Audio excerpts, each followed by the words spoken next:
Good morning students. हमने previous lecture में देखा था स्टैट्स क्या होता है, उसकी क्या फीचर्स होती हैं, क्या मेरिट्स होती हैं, क्या डीमेरिट्स होती हैं। ठीक है, हमने स्टैट्स के अंदर 5 स्टैटिस्टिकल मेथड्स पढ़े थे कि एक डाटा का हम क्या करते हैं, कैसे हम इकोनॉमिक प्रॉब्लम को सॉल्व करते हैं।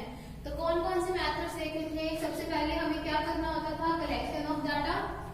ठीक है, फिर सेकंड नंबर पे हमें क्या करना होता था, फर्स्ट हमारे पास होता था कलेक्शन ऑफ डाटा, सेकंड क्या होता था हमारे पास ऑर्गेनाइजिंग ऑफ डाटा, मतलब ऑर्गेनाइजेशन ऑफ डाटा। तो सेकंड स्टेप क्या होता है हमारा, ऑर्गेनाइजेशन ऑफ डाटा। और थर्ड स्टेप क्या होगा हमारा, प्रेजेंटेशन ऑफ डाटा। यही था, थर्ड स्टेप होता है हमारा presentation of data. Fourth step हमारा क्या था, एनालाइजिंग, मतलब जो हमने डाटा की प्रेजेंटेशन वगैरह की है उसको हमें क्या करना है, एनालाइज करना है। लास्ट क्या होता है, इंटरप्रिटेशन ऑफ डाटा।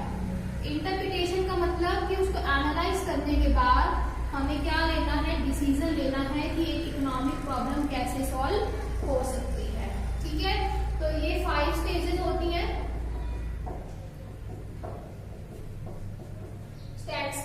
स्टैट्स के अंदर। ये 5 स्टेजेस होती है, कौन कौन सी, collection of data, organisation of data, presentation of data, analysing of data, and fifth and last is interpretation of data. ठीक है, और हमने ये देखा था कि स्टैट्स क्या होती है, जब हम डाटा को इवैल्यूएट करते हैं, कैलकुलेट करते हैं बाय स्टैटिस्टिकल मेथड्स। ठीक है, तो आज हम फर्स्ट स्टेज करने जा रहे हैं, इसकी कौन सी है, कलेक्शन ऑफ डाटा, कि हम डाटा को कैसे कैसे कलेक्ट करते हैं और वो डाटा हमारी कैसे हेल्प करता है। ठीक है, तो फर्स्ट हम बात करते हैं कलेक्शन ऑफ डाटा। अब आप खुद सोचो कि हम किसी भी डाटा को कलेक्ट क्यों करते हैं। क्या हम बिना डाटा कलेक्ट किए किसी प्रॉब्लम को सॉल्व कर सकते हैं? नहीं कर सकते, क्योंकि जब तक हमें उसका न्यूमेरिकल सिनेरियो ही नहीं पता होगा कि उसके अंदर कितना इंक्रीज हो रहा है, डिक्रीज हो रहा है, या फिर क्या चेंजेस आए हैं, तो क्या हम उसको कैलकुलेट कर सकते हैं, इवैल्यूएट कर सकते हैं, कोई डिसीजन हम ले सकते हैं। क्योंकि जब हमें पास्ट का पता ही नहीं होगा कि पास्ट में क्या चल रहा है, करंट में क्या चल रहा है, तो हम उसके बिहाफ पे या उसके बिना कुछ भी एनालाइज नहीं कर सकते। ठीक है, तो कलेक्शन ऑफ डाटा हमें इसलिए जरूरी होता है ताकि हम किसी भी इकोनॉमिक प्रॉब्लम का क्लियर सॉल्यूशन निकाल सकें। ठीक है, तो कलेक्शन ऑफ डाटा क्यों जरूरी होता है, टू शो क्लियर सॉल्यूशन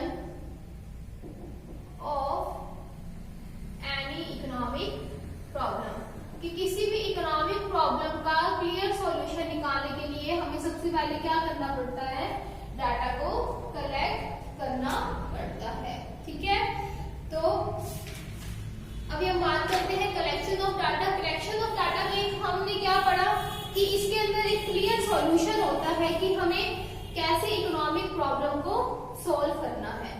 तो इसके अंदर एक टर्म आती है स्टैटिस्टिकल इंक्वायरी।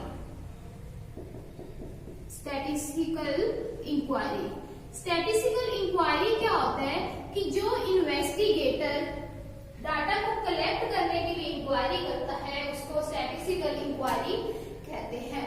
क्या कहते हैं कि जो इंक्वायरी एक पर्सन कंडक्ट करता है उसको हम स्टैटिस्टिकल इंक्वायरी कहते हैं। स्टैटिस्टिकल इंक्वायरी का मतलब investigation.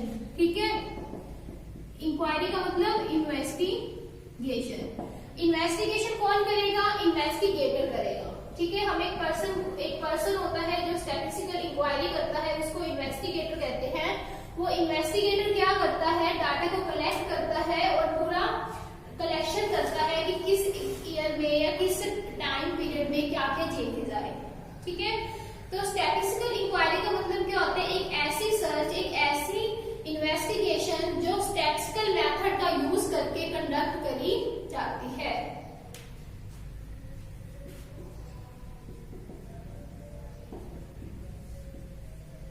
Investigation are conducted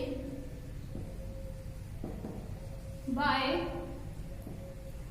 using statistical methods। ठीक है, वो इन्वेस्टिगेशन जो स्टैटिस्टिकल मेथड का यूज करके कंडक्ट करी जाती है उसको क्या बोलते हैं, स्टैटिस्टिकल इंक्वायरी बोलते हैं। और ये कौन करता है, एक इन्वेस्टिगेटर करता है। समझ में आया स्टैटिस्टिकल इंक्वायरी क्या होता है?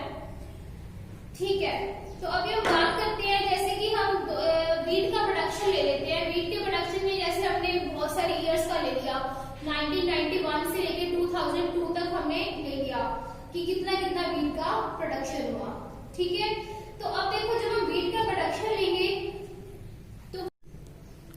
तो जो हम वीट का प्रोडक्शन लेंगे ईयर वाइज, जैसे 1992 में इतना प्रोडक्शन हुआ, 93 में इतना हुआ, 94 में इतना हुआ। ठीक है, तो वो जो डाटा कलेक्ट करते हैं वो किसके थ्रू करते हैं, स्टैटिस्टिकल इंक्वायरी के थ्रू। जैसे देखो एक इन्वेस्टिगेटर ने इतना डाटा कलेक्ट कर लिया, ठीक है, कि इस ईयर में इतना प्रोडक्शन हुआ और इस ईयर में इतना प्रोडक्शन हुआ। ये हमें ले लिया वीट का प्रोडक्शन और ये हो गया ईयर्स। ठीक है, तो जो ये डाटा कलेक्ट किया जाता है इन्वेस्टिगेटर के द्वारा, किसकी हेल्प से, स्टैटिस्टिकल मेथड्स की हेल्प से, उसको क्या बोला जाता है, स्टैटिस्टिकल इंक्वायरी बोला जाता है। ठीक है, जब हम डाटा की इन्वेस्टिगेशन करते हैं, एक इन्वेस्टिगेटर जब डाटा की इन्वेस्टिगेशन करता है तो उसको स्टैटिस्टिकल इंक्वायरी बोला जाता है। ठीक है, अभी हम बात करते हैं डाटा। डाटा दो तरह का होता है, एक इंटरनल और एक एक्सटर्नल। ठीक है, डाटा को कलेक्ट करने के दो तरह के सोर्स होते हैं, सोर्सेज ऑफ डाटा। डाटा को कलेक्ट करने के दो सोर्सेज होते हैं, एक इंटरनल और एक एक्सटर्नल। इंटरनल एक्सटर्नल का मतलब, जैसे मान लो किसी कंपनी में काम कर रहे हो, ठीक है, तो आपको कोई भी इंफॉर्मेशन कलेक्ट करनी है, अगर वो आपको आपकी कंपनी में मिल गई सारी इंफॉर्मेशन, ठीक है, आपको सारा डाटा आपकी कंपनी में मिल गया, जहां पे आप काम कर रहे हो वहीं मिल गया, तो वो कौन सा सोर्स होता है, इंटरनल सोर्स, की जहां पे आपको वहीं पे सारा इंफॉर्मेशन कलेक्ट हो गई। तो मतलब विद इन बाउंड्री कह लो, मतलब जहां पे भी आप हो, विद इन एरिया कह लो। ठीक है, और एक्सटर्नल सोर्स क्या होते हैं कि जब आपको जो इंफॉर्मेशन कलेक्ट करनी होती है, जो डाटा कलेक्ट करना होता है, वो आपको बाहर जाके मार्केट सोर्सेज से कलेक्ट करना पड़ता है, कि जहां आप जिस एरिया में आप काम कर रहे हो वहां पे आपको वो इंफॉर्मेशन नहीं मिलती। आपको कहीं बाहर सराउंडिंग में, एनवायरमेंट में जाके लोगों से इंटरेक्ट करके जब डाटा कलेक्ट करना पड़ता है तो उसको एक्सटर्नल सोर्सेज कहते हैं। और जब आपको डाटा आपकी कंपनी में या जहां पे आप काम कर रहे हो वहीं पे सारी इंफॉर्मेशन मिल जाती है तो उसको इंटरनल सोर्स कहते हैं। ठीक है, अब एक्सटर्नल के आगे दो पार्ट होते हैं, एक प्राइमरी और दूसरा सेकेंडरी। ठीक है, एक होता है प्राइमरी सोर्स और दूसरा होता है सेकेंडरी सोर्स। प्राइमरी सोर्स का मतलब क्या होता है कि वो डाटा जब आप खुद डोर टू डोर जाके हर एक पर्सन के घर जाके सर्वे करके कलेक्ट करते हो तो उस डाटा को प्राइमरी सोर्स कहते हैं। जैसे कि हम एक एग्जांपल लेके चलते हैं। ठीक है, मान लो कि आप किसी कंपनी के एम्प्लॉय हो, आप किसी कंपनी में काम करते हो, आपको आपके मैनेजर ने बोला कि हमें ये हमारी ये प्रॉब्लम है, इस प्रॉब्लम को सॉल्व करने के लिए आपको डाटा कलेक्ट करना है, आपको सर्वे करना है। ठीक है, तो अगर तो आपको उस प्रॉब्लम के सारे सॉल्यूशंस या सारे डाटा, सारे इंफॉर्मेशन उस कंपनी के अंदर ही मिल जाते हैं तो वो कौन सा सोर्स हो जाएगा, इंटरनल। ठीक है, और एक्सटर्नल सोर्स कौन सा होगा, जब आपको क्या करना पड़ेगा, मार्केट में जाके लोगों से इंटरेक्ट करना पड़ेगा, उनसे क्वेश्चनरी फिल कराना पड़ेगा, उनके सर्वे करने पड़ेंगे अपनी प्रॉब्लम को लेके, तो वो क्या होते हैं, प्राइमरी।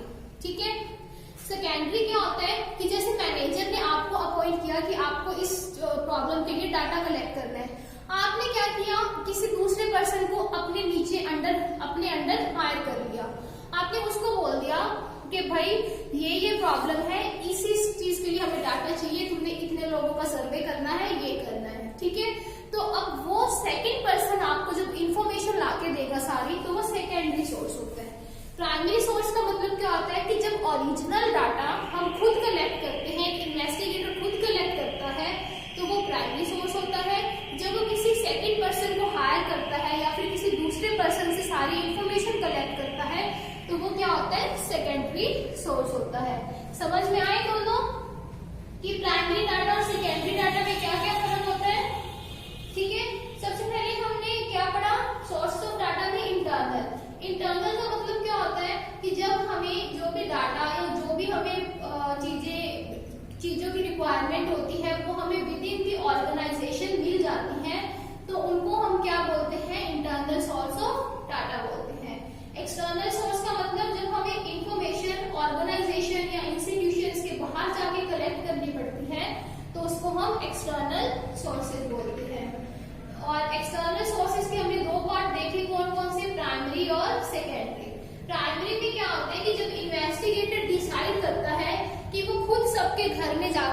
कलेक्ट करेगा तो वो होता है प्राइमरी सोर्स ऑफ डाटा, ठीक है।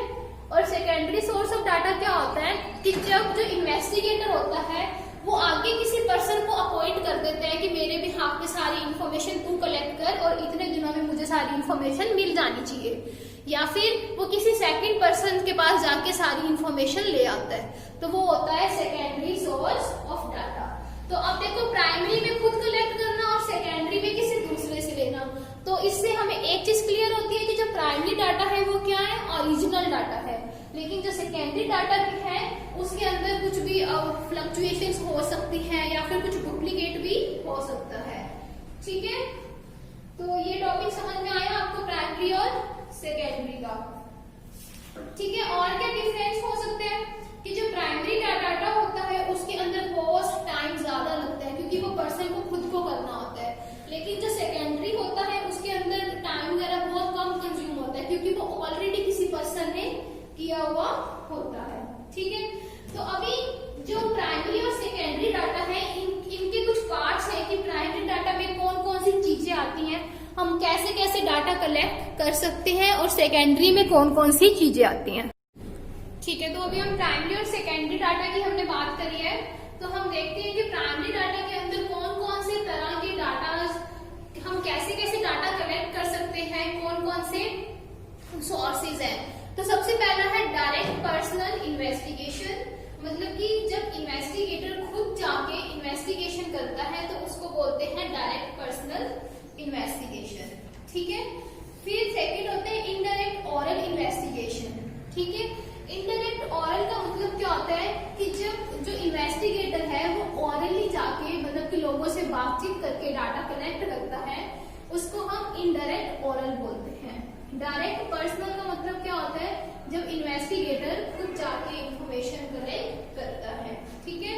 थर्ड है इंफॉर्मेशन फ्रॉम लोकल सोर्सेज और कॉरेस्पोंडेंस, मतलब कि इसके अंदर क्या होता है कि जैसे मान लो कि आप किसी गांव में गए या किसी एरिया में गए, तो वहां पे आपने क्या किया, उस गांव के लोगों को अपॉइंट कर दिया कि इसी एज वाले लोगों को मेरे पास लेके आओ, इसी इनकम जो इस इनकम ग्रुप में लाई करते हैं उनको लेके आओ, तो आपने बहुत सारे लोकल पर्सन्स को अपॉइंट कर दिया और सारी इंफॉर्मेशन जब आप उनसे कलेक्ट करते हो तो उसको बोलते हैं इंफॉर्मेशन फ्रॉम लोकल सोर्सेज, ठीक है। फिर है information through filling questionnaire and schedules. Questionnaire आप सबको पता होगा, क्वेश्चनरी क्या होता है कि जैसे आपने यहाँ पे देखा होगा, नहीं तो आप हायर क्लासेस में देखोगे, उसके अंदर आपको क्या करना होता है, जैसे आपको कोई भी दे दी कि जैसे आपको टेलीविजन पे दे दी कि आप टेलीविजन पे सर्वे करके आओ कि कितने लोगों के घर में टेलीविजन है, कौन कौन सा टीवी है और कितने लोग किस टाइम पे टीवी का यूज करते हैं, कौन ज्यादा यूज करता है, कौन कम यूज करता है। तो आपने ये सारे क्वेश्चंस एक पेपर पे लिख लिए, ठीक है। फिर आपने 4 उनको ऑप्शंस दे दिए, मोर लेस हाई, जैसे देते हैं ना कि ज्यादा यूज करने वाले, कम यूज करने वाले, मीडियम यूज करने वाले, ठीक है। इस तरह से आपने एक क्वेश्चनरी बना लिया, एक पेपर पे बहुत सारे क्वेश्चंस लिख लिए, ठीक है। तो फिर आप हर एक पर्सन के घर जाओगे, उनको बोलोगे कि आपको इन क्वेश्चन को पढ़ के ABCD में से टिक आउट करते हैं, तो वो क्या होता है, क्वेश्चनरी होता है, ठीक है। तो जो भी इंफॉर्मेशन हम इस तरह के क्वेश्चनरी या शेड्यूल बना के लेते हैं उसको क्या बोलते हैं, information through filling questionnaire and schedule, ठीक है। इसके अंदर 2 मेथड्स होते हैं, एक मेलिंग मेथड होता है और एक एन्यूमरेटर्स मेथड होता है। मेलिंग मेथड का मतलब क्या होता है कि जो क्वेश्चनरी होता है वो सभी लोगों को मेल कर दिया जाता है, ठीक है। जब क्वेश्चनरी सभी लोगों को मेल कर दिया जाता है तो उसको मेलिंग मेथड बोलते हैं। एन्यूमरेटर मेथड क्या होता है कि जब पर्सन खुद डोर टू डोर जाके लोगों के घर में जाके उसको कलेक्ट करता है, क्वेश्चनरी फिल कराता है, तो उसको एन्यूमरेटर मेथड बोलते हैं। समझ में आए प्राइमरी डाटा कैसे हम कलेक्ट कर सकते हैं, क्या क्या सोर्सेज हैं। सबसे पहला है डायरेक्ट पर्सनल इन्वेस्टिगेशन, सेकंड है इनडायरेक्ट ऑरल इन्वेस्टिगेशन, थर्ड है information from local sources, fourth है इंफॉर्मेशन थ्रू फिलिंग क्वेश्चनरी। और क्वेश्चनरी को फिल करने के 2 मेथड्स होते हैं, एक मेलिंग मेथड होता है और एक एन्यूमरेटर मेथड होता है। क्लियर, प्राइमरी सोर्स समझ में आया। हम नेक्स्ट लेक्चर में बात करेंगे सेकेंडरी सोर्स की, सेकेंडरी डाटा की, सेकेंडरी डाटा हम कैसे कैसे कलेक्ट कर सकते हैं। तो प्राइमरी डाटा तक हमने क्या क्या पॉइंट्स पढ़े, हमने इस चैप्टर की स्टार्टिंग में देखे कि हम कलेक्शन ऑफ डाटा क्यों करते हैं, डाटा कलेक्ट क्यों करते हैं। सेकंड हमने देखा कि स्टैटिस्टिकल इंक्वायरी क्या होता है, कौन करता है वो इंक्वायरी, कौन करता है, इन्वेस्टिगेटर करता है। फिर हमने देखा कि डाटा को कलेक्ट करने के क्या क्या सोर्सेज हैं, दो तरह के सोर्सेज होते हैं, एक इंटरनल और दूसरा एक्सटर्नल। ठीक है, इंटरनल जो विद इन द ऑर्गेनाइजेशन में हमें सारी इंफॉर्मेशन मिल जाती है, एक्सटर्नल सोर्स जो हमें ऑर्गेनाइजेशन या इंस्टीट्यूशन के बाहर जाके मार्केट में जाके इंफॉर्मेशन कलेक्ट करनी पड़ती है। ठीक है, फिर उसके आगे दो पार्ट्स होते हैं, प्राइमरी डाटा और सेकेंडरी डाटा। प्राइमरी कौन सा होता है कि वो डाटा जो इन्वेस्टिगेटर खुद जाके कलेक्ट करता है, और सेकेंडरी डाटा वो डाटा जो इन्वेस्टिगेटर किसी दूसरे पर्सन से कलेक्ट करता है। ठीक है, फिर प्राइमरी डाटा में हमने कौन कौन से टाइप देखे कि कैसे कैसे हम डाटा कलेक्ट कर सकते हैं। फर्स्ट हमने देखा डायरेक्ट पर्सनल इन्वेस्टिगेशन, फिर इनडायरेक्ट ऑरल इन्वेस्टिगेशन, फिर इंफॉर्मेशन फ्रॉम लोकल पर्सन, फिर नेक्स्ट हमने देखा क्वेश्चनरी वाला। ठीक है, क्वेश्चनरी में दो होते हैं, एक मेल करके या तो डाटा कलेक्ट कर सकते हैं, या फिर जो एन्यूमरेटर है, जो पर्सन है, वो लोगों के घर जाके क्वेश्चनरी फिल करा सकता है। समझ में आया इतना टॉपिक आप सबको? तो इसके नोट्स प्रिपेयर कर लो। ठीक है, साथ साथ में और जो भी डिफरेंसेस वगैरह बुक में वो लर्न कर लो। ठीक है, तो जो सेकेंडरी डाटा है, जो इसका सेकंड पार्ट है, वो हम कल कंटिन्यू करेंगे। ठीक है, तो आई होप आप सबको सब समझ में आया होगा। बाकी जो भी डाउट हो तो आप सब मेरे से पूछ लेना।